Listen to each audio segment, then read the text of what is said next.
Hello, hello, hello, and welcome to Ula Tea Leaf Readings. My name is Lenor, and tonight I'm going to be reading your tea leaves. This is a horoscope for Cancer. If Cancer is your solar, lunar, ascendant / rising sign, then this is a message for you. All right, let's get started.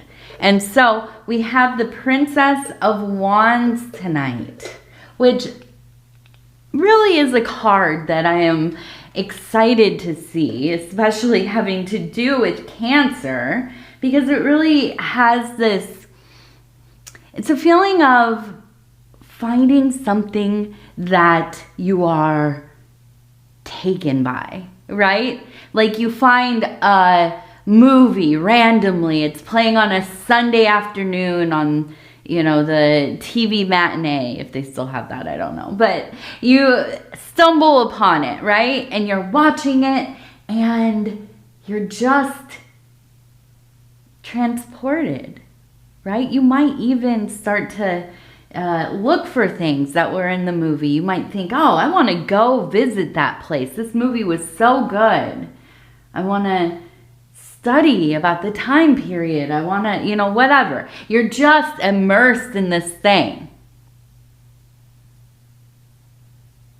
And I think that is the feeling, that moment, that spark. Ooh. And it feels so lucky, right? It feels so lucky to have something that you care about, something that is interesting, that really just, it gets you going. So I'm happy to see that for a Cancer, and we're gonna see how that energy affects the tea leaves. All right, and let's go ahead. We're going to pick this up and take a look.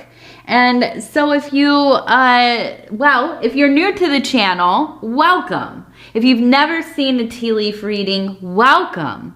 They're fun. Sometimes they're kind of serious. Sometimes, hey, even I cry. But usually pretty fun. So I'm excited for you to be here. And if you're returning, thank you for coming back. Welcome back. I'm trying to find a new kind of intro here, but I just feel like I just want to say thank you a million times for giving your attention to this and for being here with me. Sharing your time with me. I feel very special. So anyways, let's get on. All right, so we have a person riding a bull up here. You can see the bull, you can see the person, and it looks like they are holding, what is that? It looks like a bird. Like they're grabbing it by the tail. Now, down here, we have a person who is bent over trying to grab the tail of a turtle. So that's interesting. We have a repeated kind of grabbing onto the animal motif theme. And so the top one we have the bird, right? Really about trying to grab onto information, a message. The birds usually, not all of the birds, but usually indicate that there's some kind of messaging. Now it could be from the divine, because we are looking at the rim here. The head of the bird is in the rim. So that's like the metaphysical, the psychic, the extraordinary, the supernatural, that kind of thing. And we have down here the person grabbing the tortoise, which is very much like if you could imagine, as above, so below. And the so below is, right, that Malkuthian kingdom, which is the physical world, the waking life, consensus reality, the place that we all share, that we all kind of, go through, the physical world, right? So I feel like this really is a time where you have one foot on the ground dealing with, right, your daily tasks, the mundane, the wonderful, the awful, the overwhelming, the tiring, all of the things, right? But you also are very much up in there in the divine, in the cosmos, in that starry sky, right? You're like a little star, a comet going across the sky. And so I do feel like there is a sense of slowing down in your life, taking time to maybe really get to that introspective place. The real doorway, or one of them anyways, the one that I think is most available to us is inside of our own minds, right? Into that psychic space. So as we cultivate the ability to contemplate, and you might think like, duh, Lenore, everybody can sit and think. Can they though? Can they though? Can they though? I don't know. Even for me, I am a person that I've shared on here. I am neurodivergent, and I won't talk about all my diagnoses, but sometimes it's hard for me to sit and really think, get in there, stop worrying about all my tasks and things I should have done, and I wonder what's going to be on TV tonight, and it's just letting all of that go away, fade away, and getting into that place of like deeper thinking, of really focusing on the subject or the whatever it is at hand, right? Hard. It's something that we have to work on. It's something that we have to make part of our routine, right? Make it a habit. And so I feel like you have, and maybe it's not exactly contemplation, it could be meditation, active imagination, dream work, path working, all these kinds of different things that take place usually in the mind's eye, right? And so that is the most available doorway we have to the divine, is learning how to get in there and access that portal into the greater great. Okay. Now, there are a lot of other ways. Of course, there are things like ecstatic dance or, different kinds of energy, movement, like tantra, yoga, and even things like plant medicine, which, I don't talk about a lot here, but there are, a lot of different things that get you to that place. And so I feel you really slowing down in your life so that you can really focus on this higher work. Okay. And with that bowl, I feel like it has been something that is not easy for you. This isn't something that just comes naturally to you. And I don't think it does for most people, to be quite honest with you. That's why so few people really, marry themselves to the life of spiritual work or interior work or self-development. Because let's face it, it's boring. A lot of it is very boring. They don't tell you that. It's boring. A lot of times you will go, periods of time with nothing that is perceivable. It doesn't feel like anything is happening, right? And you start to question and you start to get distracted. And, these are where the real ordeals are, to stay the course. But I do feel like for you, because you are riding on that bull, you are staying on top. You are absolutely not going to be thrown to the side. No, you have a resolve. You have a goal, and you are not going to be deterred.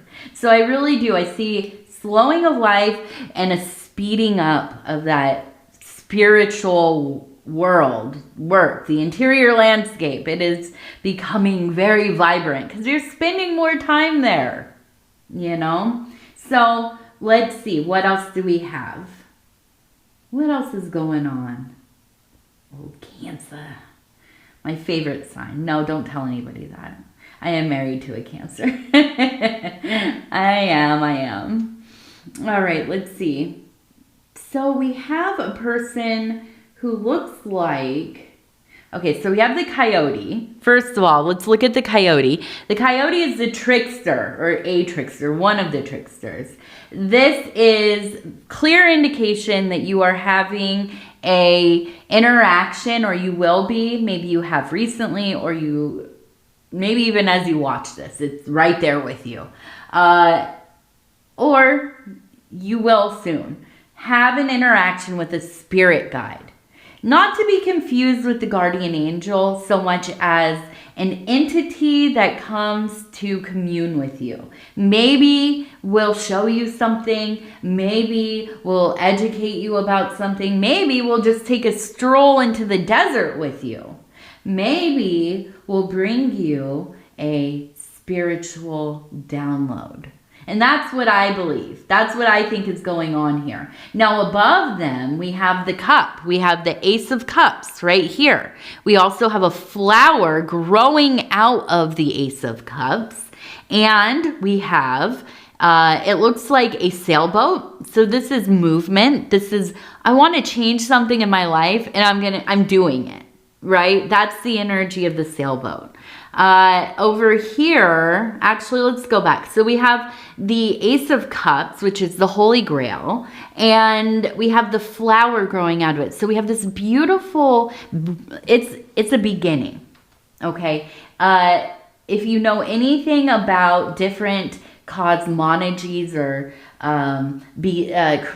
different kinds of, what is the word? Not just creation stories, but the beginning stories, where we come from. I can't think of the word. One of them, or there are a lot of varied versions, is the primordial waters, right? That kind of abstract, formless place where all of the particles of data meet. They find each other and they start to form concepts and ideas and symbols and, whatever. And so in that, growing from it is the lotus, right? And when the lotus opens up, what comes out of the lotus? Now, it depends on the story, right? It depends on the origin. That's the word. Origin story. I don't know. I won't apply anything specific because it's different for each person, right? And so some might see an egg come out. There might be, like Vishnu or Brahma or, the world comes out of there. Whatever it is the beginning. So I'm looking at this and I'm really feeling like this is your rebirth. Okay, you are going through a reinvention. That is why the soul guide is showing up for you. That is why you are re-devoting yourself to your spiritual path, because you are coming into a rite of passage, a changing of the seasons. Okay, and I see you getting on that sailboat and finding that wind and going full force straight ahead. Okay. Now, I feel like in the past, you maybe were a very rebellious person. Now, you might not have been out there with like a mohawk, rioting in the street or anything like that. But, and I know that's like such a stereotype, but like, that's kind of how I grew up. So, back in the day. Oh no, I moved the tripod. Sorry. Hopefully that wasn't too loud. Here we go. Okay. So anyways, I'm seeing this person. It looks like they're kicking something, right? So I just feel like when you were younger, you had a hard time enjoying stuff. And I think part of it is just the nature of Cancers. Not that you can't enjoy things, but I think that sometimes it takes learning how to enjoy something for some people, right? We just assume that everybody knows how to have a good time. Everybody knows how to indulge in something pleasurable a little bit, right? Not everybody does. So I feel like for you, there was like maybe like a lot of defiance. There was like a lot of maybe contrarian kind of position about things. Maybe you felt like you didn't belong. Maybe you were in some kind of emotional or psychic pain. And you know, when we're young, even when we're adults, I mean, you see this with a lot of people actually. When somebody's in pain, they don't know how to deal with it. They don't know how to process that. They don't know where to put it. And so they act it out on somebody else. And that could be, you know, just having a terrible, sour kind of disposition. You can think of like teenagers in general, right? For the most part. And so I feel like maybe you were somebody that had a hard time finding ease, maybe finding a little bit of happiness, you know.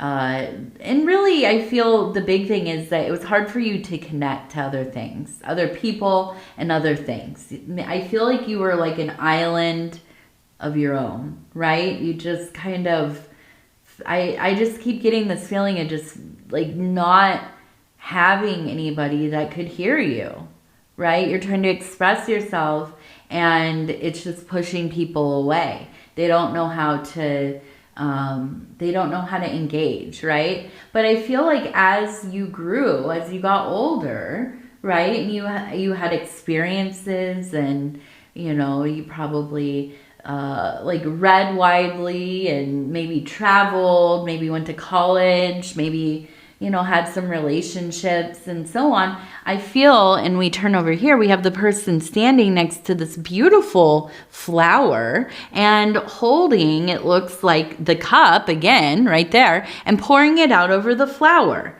So I feel like as you grew up, as you know, became the person that you are, I feel like you're very much an empath. You feel everything. You're very sensitive.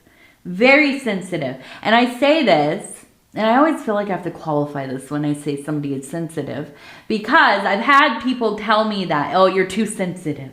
Lenor, you are so sensitive, you're getting in your own way, right? I do not perceive sensitive people as being somehow like malformed or, you know, irregular or whatever. I think being sensitive, I think feeling things deeply, I feel like really recognizing you are affected not only by your environment, by other people, you know, the circumstances, the happenings of life and so on.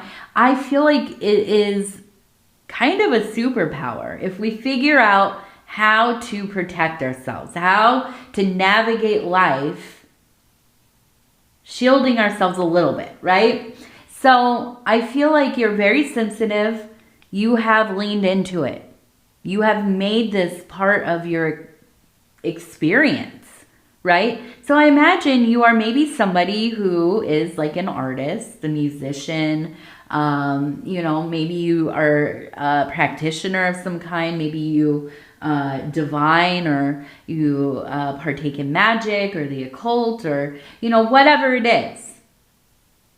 Whatever you are involved with or what you want to be involved with, you are beloved onto it. And it is beloved onto you, right? You absolutely find your things and you devote yourself. So I see your world growing. I see you growing. I see things flourishing unlike any other time in your life. And I think that's because you have gotten to that age. You've gotten to that place in your life where you just don't care what other people think. You don't care about how people should live, because you're going to live how you want to live. And a lot of that has to do with your spirituality, with your work, with your desires, with your fixations, your obsessions, your belovedness. And when you dwell in that place, it's like the secret garden. You are among paradise. I mean, really, that's what it is. You are in your own paradise. And so, all of this is to say that you are headed into a really, really potent and beautiful era of your life. And I'm jealous a little bit. I think it's wonderful. I think it's a beautiful, beautiful thing. Now, we have heavy Venus energy, okay? Heavy Venus energy.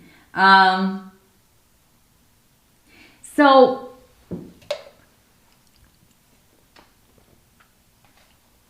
with that Venus energy, the thing that really you do need to look out for is obsession.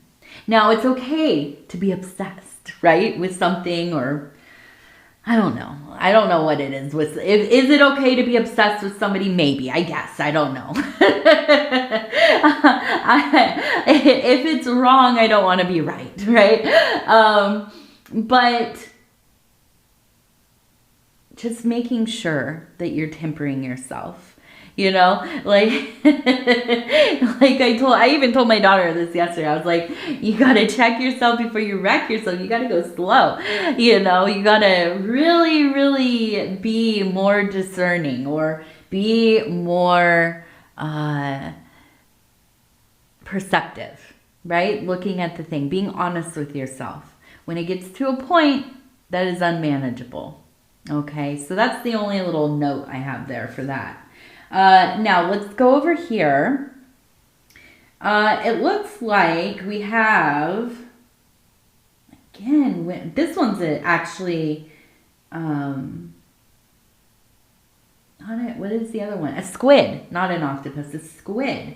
Last night I had jellyfish in another reading. And we have a frog. So the frog is important. Whenever I see it, I gotta stop and say this. And this is a toad, but the frog or the toad, right? These are the keepers of our household. You might say, why? I have no frogs around.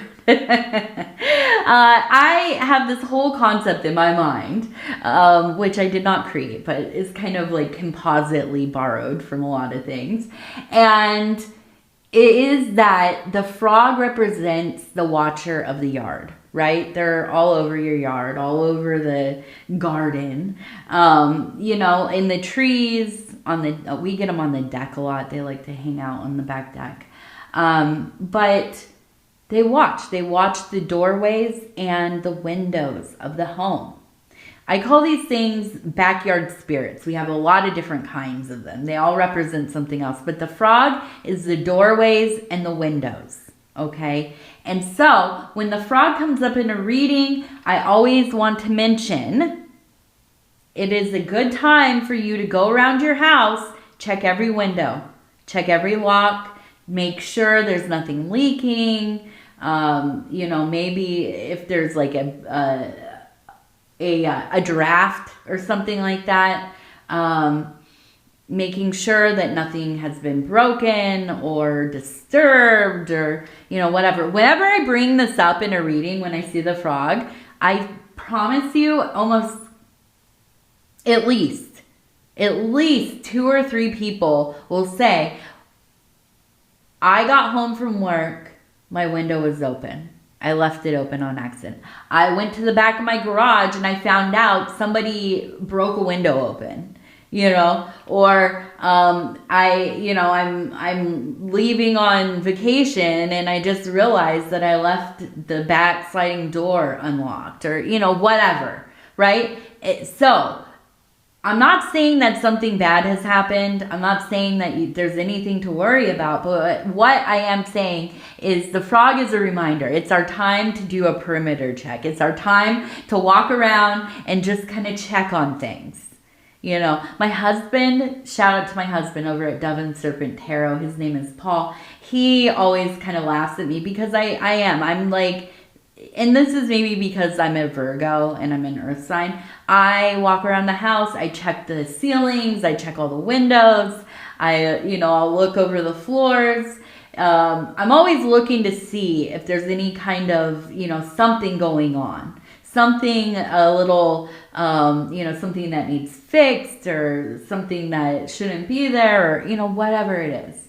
And that's, I clean the house. I take care of the house. So that's probably also why I do it. But it's important, if you're not in the habit of doing this routinely, just go and check the house out. Especially, again, windows and doors. Okay? Now, we also have the squid down here. So, I am of the opinion that there is something within your dreams waiting for you. Okay, I don't think this is like an entity or anything like that, but I do feel like in this next maybe week, okay, and this really might kind of like line up with the Lunar New Year, which is on the 29th, I think. It's next Wednesday. It's a week. It's 6 days from now. 5 days from when this video comes out.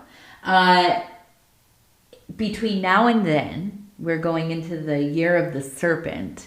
I suspect that you are going to have a really profound dream, and there will be a bit of information in there that you need to hold on to. And you'll know it when you hear it, see it, feel it, right? And it will come back over with you. It's not something that you're going to have just a little fragment remains, in your memory once you've woken up. No, you are going to remember this. It is going to make you feel, I don't know, something big though. It's a profound feeling. It's like, when you have like a really wild nightmare or something super vivid and it follows you throughout the day. You wake up and you still feel like the same emotions you did in your dream. That's the kind of vibe we have going here, okay? So let's go ahead. We're going to switch over here and do our lucky numbers. Okay, we have number 50. Number 75. Will it be 100? 18. 18. Number 18. All right. And now we're going to do our self-care affirmation cards. And I'll just flip through, stop where it feels right. And we have Enchanted Encounter. I am surrounded by friends, family, animals, and nature. I connect with the world around me, and I am nurtured by these enchanted encounters. I am loved and accepted within my community. I am not alone. I am not alone. All right. Well, Cancer, I want to tell you I love you because I do, and I thank you for spending this time with me. If you want to like, subscribe, or leave a comment, I would love to hear from you. Absolutely. I hope that you have a wonderful few days. We will be talking soon. Don't forget that I love you. Stay warm or stay cool if you're in the southern hemisphere. And good night.